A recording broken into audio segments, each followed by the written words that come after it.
as take the moon away, and that's how it was before the moon came. There's been massive changes in this part of this solar system. For instance, you've got the asteroid belt. The ancients talked about the fact that there was a planet there that was destroyed and became the asteroid belt. Now, that alone would have, between Mars and Jupiter, that alone would have had an enormous energetic vibrational impact. And so there were great cataclysmic changes, and everything changed. And once, if you like, when you move these moons in on a planet, a target planet like this, the effect basically wipes the slate of the civilization that was there before. It's over. Sounds like the Death Star in Star Wars. Exactly, mate. Yeah, as I say in the book, you're right. Yeah, the Death Star in Star Wars. Star Wars was produced, of course, by a massive insider called George Lucas. Was very much along the lines of what I'm talking about, because they thought, some people in their days, it's a moon. No, it's not a moon. What is it?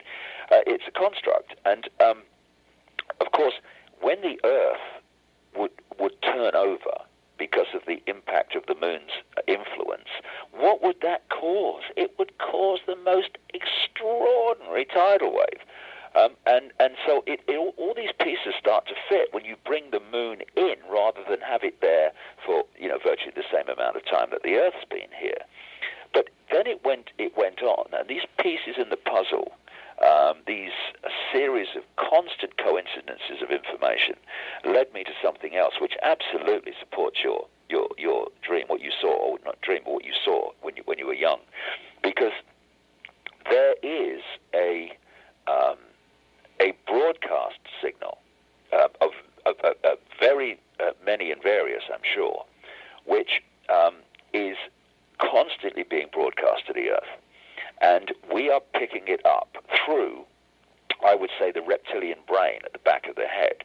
And it is acting like the firewalls in the internet computer system in China, where you and me, we can get to at least most of the internet, if not all of it, that's available to the public. In China, they can't. Great chunks of it are firewalled off. They can't get to it because of the way the system's been blocked. And I'm saying that this moon matrix, as I call it, is blocking large amounts of information, awareness that we were decoding before this started, that we're not now. And this has caused what people call in the Bible and elsewhere the fall of man, the fall of humanity, from as the ancients talked about, this a great expanded consciousness, very, very long lives, living in harmony with the planet, very much along the lines of the Blue People in the Avatar movie. Like a golden age.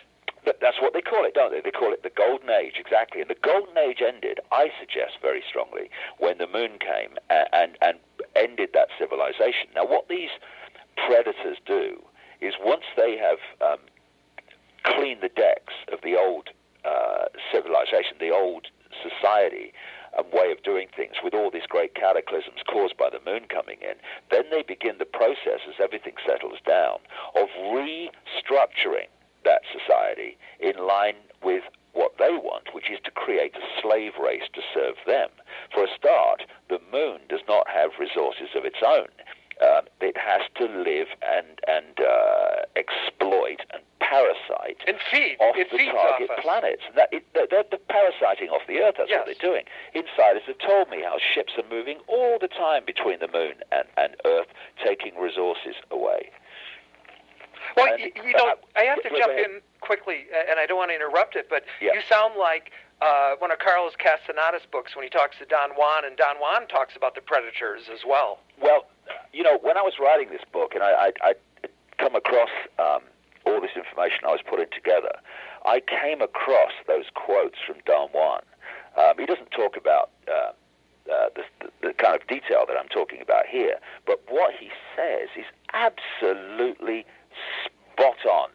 It was one of those things. I don't believe I'm reading this. This is because he's talking about the predator race coming in and taking over the human mind. He uses the phrase They gave us their mind. That is exactly what they've done, and I'm saying they're doing it via the moon.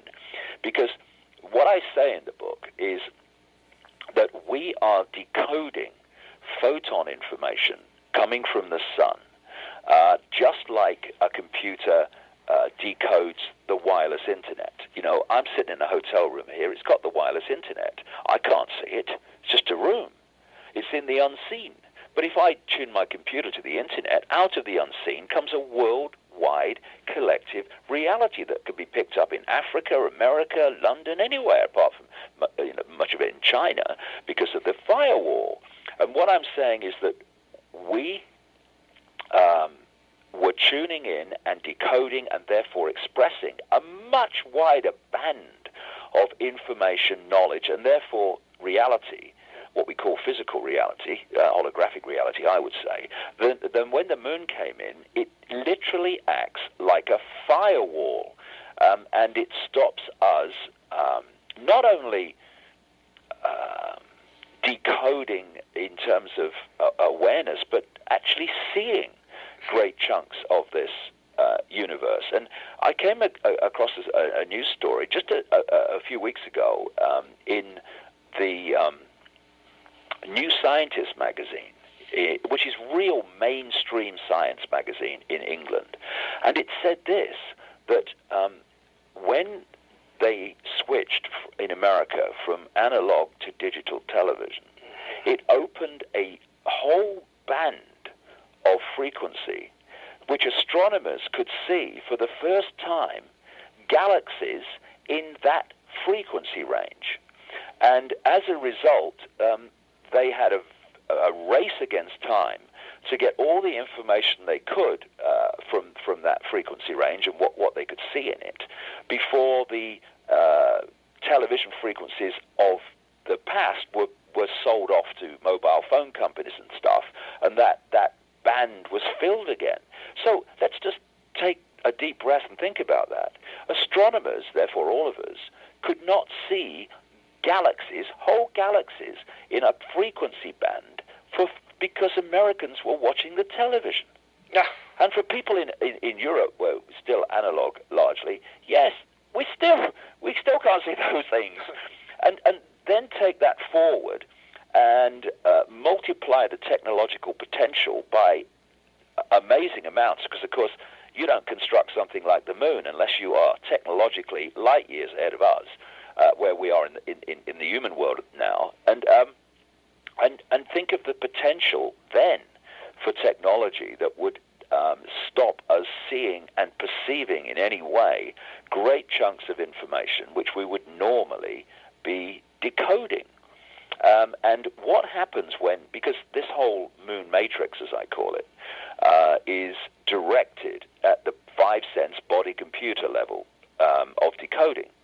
And when you are in that state of awareness, as we talked about at the start, when your attention is pulled into that level of awareness, suddenly you're in the moon matrix, and you can't perceive enormous amounts of things that you normally perceive, not just by sight, but by perception, by insight, by intuition. And so when we wake up and we become conscious, as I call it, we go beyond mind and into consciousness.